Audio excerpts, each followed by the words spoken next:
In a single day, Ukraine destroyed 880,000 barrels of Russian oil. That is approximately $90 to $100 million of global energy supply, gone in 24 hours. And before you think that's just a war story, here's what that money actually does next. It redirects straight into the energy market you pay into every month. By the end of this video, you'll know exactly how much this could add to your energy bill. And there's one piece of this story almost nobody is connecting yet. That makes the numbers significantly worse. This is Trends Daily, the channel that tells you what world events actually mean for your life, not just that they happened. In the next 8 minutes, we're going to break down what Ukraine hit, how oil markets actually transmit that shock to your pump and your heating bill, why a simultaneous crisis in the Strait of Hormuz is compounding this in real time, and what concrete number you should be watching on your next energy statement. Let's get into it. To understand why this hit matters, you need to know where global oil supply actually stands right now. Before this strike, Russia was still exporting roughly 7 million barrels of oil per day, making it one of the 3 largest suppliers on the planet, alongside Saudi Arabia and the United States. Despite years of Western sanctions, Russia had rerouted much of that oil to India, China, and Turkey, keeping global supply relatively stable and keeping a ceiling on prices. That stability was already fragile. OPEC, the cartel of oil-producing nations, had been managing output cuts, keeping supply deliberately tight to support prices. The global buffer of spare production capacity, meaning the extra oil that can be turned on quickly in an emergency, was already at historically low levels heading into 2025. So when Ukraine landed this strike, it didn't hit a comfortable, well-supplied market. It hit a market that was already stretched thin, and that distinction is exactly why this reaches your wallet. Here's exactly what happened. Ukrainian long-range drones struck a major Russian oil export terminal, specifically targeting infrastructure in Russia's southern export corridor, the same route that funnels oil toward the Black Sea and onward to global markets. The strike damaged loading equipment and caused fires at storage tanks holding crude oil ready for export. The result? An estimated 880,000 barrels that were scheduled to leave Russia that day did not. For reference, the entire country of Portugal uses roughly 250,000 barrels of oil per day. Ukraine effectively removed more than 3 times Portugal's daily consumption from global supply in a single operation. This was not a random attack. Ukraine has been systematically targeting Russian energy infrastructure as a deliberate economic strategy, hitting refineries, fuel depots, and now export terminals. The goal is straightforward. Every barrel Russia can't export is revenue. Russia can't use to fund its military. But here's the part that matters for you specifically. War strategy or not, the barrel is still missing from global supply. Markets don't care about the motivation behind a supply disruption. They only register that the oil isn't there. And when oil isn't there, the benchmark price, called Brent crude, moves up. Even a $1 increase in Brent crude translates to roughly 2 to 3 cents per gallon at the pump within weeks. An 880,000 barrel single-day disruption in an already tight market pushed Brent up by more than $2 in the 48 hours following the strike. Here's something worth sitting with. Russia is still exporting millions of barrels every single day.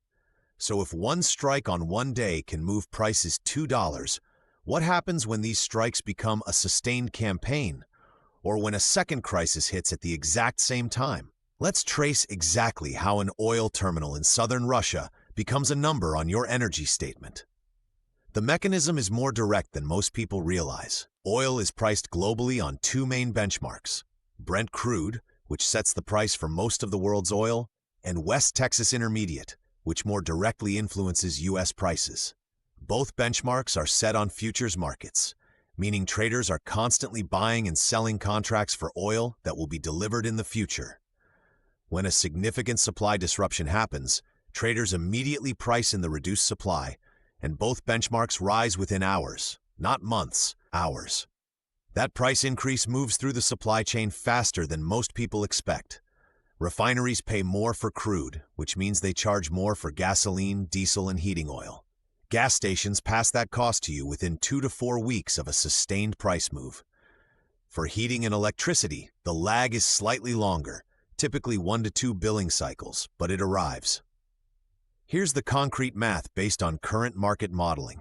A sustained $5 increase in Brent crude, which analysts consider conservative if these strikes continue, translates to roughly 10 to 15 cents per gallon at the pump. For the average American household driving 15,000 miles a year in a vehicle averaging 28 miles per gallon, that's an additional $53 to $80 per year at the pump alone. For households that heat with oil, common across the U.S. Northeast and much of Europe, a $5 Brent move can add $30 to $50 per heating season. That means your combined fuel and energy costs could rise by $80 to $130 this year from this disruption alone, before any second shock is added. Now here's what makes this situation genuinely different from past oil shocks, and why the number we just gave you might actually be the optimistic scenario. Because at the exact same moment Ukraine is removing Russian barrels from global supply, something else is happening 4,000 kilometers to the south. The Strait of Hormuz is a narrow waterway between Iran and Oman, at its narrowest point just 21 miles wide. But through that 21-mile gap flows approximately 20% of the world's total oil supply every single day. Roughly 17 million barrels pass through it daily. It is, without exaggeration, the single most important choke point in the global energy system. In 2025, tensions around the strait have escalated significantly, driven by ongoing conflict involving Iran-backed groups, U.S. naval posture changes in the region, and direct Iranian threats to restrict passage in response to Western pressure.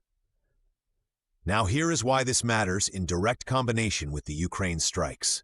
Markets price risk. When traders see two simultaneous supply threats, one active, meaning Russia is actually losing barrels right now, and one potential, meaning Hormuz could be restricted, they don't wait for the second threat to materialize. They price in the risk immediately. This is called a risk premium, and it's added directly on top of the supply loss price movement. Energy analysts at major financial institutions have modeled scenarios involving both sustained Russian infrastructure attacks and potential Hormuz disruption. Dual shock scenarios have been estimated to push Brent crude to 95 to 110s per barrel, compared to a baseline of roughly 75 to 80 in early 2025. At $100 Brent, the household impact is no longer 80 to 130s per year. It becomes $200 to $350 per year in combined fuel and heating costs for the average household. That's a number worth tracking and worth preparing for. So we have Russia losing export capacity from Ukrainian strikes. We have Hormuz under threat, both happening simultaneously. But here's the question almost no one in the news cycle is asking. Is there anything you can actually do about this right now, before it hits your bill? Here's what the hook promised you. The piece of this story almost nobody connects. The loop we opened at the start was this. The $100 million doesn't disappear. It redirects. Here's exactly where it goes and how you can position yourself around it. When Russian oil is removed from global supply, that demand doesn't vanish. It gets filled at a higher price by other producers. The beneficiaries are U.S. shale producers, Norwegian North Sea operators, and Gulf state exporters like Saudi Arabia and the UAE. This is a key insight. Global oil supply shocks tend to hurt oil consumers and benefit oil producers and their domestic economies. For you, this means a few things. First, if you own energy stocks or energy ETFs, funds that track oil companies, this environment historically supports their value. This is not investment advice, but it is context worth having. Second, and more immediately, if you can lock in a fixed-rate energy contract with your utility or heating oil supplier right now, before another major price move happens, that option is worth investigating. Many utility companies and heating oil suppliers offer fixed-rate plans for 6 to 12 months. In a rising price environment, locking in today's rate protects you from what may be a significantly higher rate by winter. Third, watch one number, Brent crude. You can track it free on any financial news site. If it crosses $90 per barrel and holds there for more than a week, That is a reliable signal that pump prices and heating bills are moving higher within 30 to 45 days. Use that as your personal early warning. And here is the resolved loop. That $100 million Russia lost in a day didn't disappear from the energy economy. It transferred. Some of it went into higher prices you'll pay, some of it went into profits for producers outside Russia, and some of it, if you're paying attention, is something you can actually route around with a simple phone call to your energy supplier. Here's what we want to know from you. Are you already on a fixed-rate energy plan, or are you on a variable rate right now? Drop it in the comments, fixed or variable. It takes 2 seconds, and it'll help us understand what's most useful to cover next on the energy cost front. If you have questions about how to actually find and lock in a fixed-rate plan in your area, let us know that too. We're tracking this story, and we'll cover the consumer tools side if there's enough interest. If this breakdown gave you something CNN or your regular newsfeed didn't, a number you can actually use, not just a headline. That is exactly what Trends Daily does every single day. We don't cover events. We cover what events mean for your wallet, your job, your rights, and your health. Subscribe right now because the next video we're publishing covers something directly connected to this one. How the energy price spike is moving through food supply chains, and which grocery categories are going to show the increase first, and by how much. If your energy bill going up concerns you, your food bill moving in the same direction at the same time is the story you need to understand before it hits. Hit subscribe, turn on notifications so you don't miss it, and we'll see you in the next one.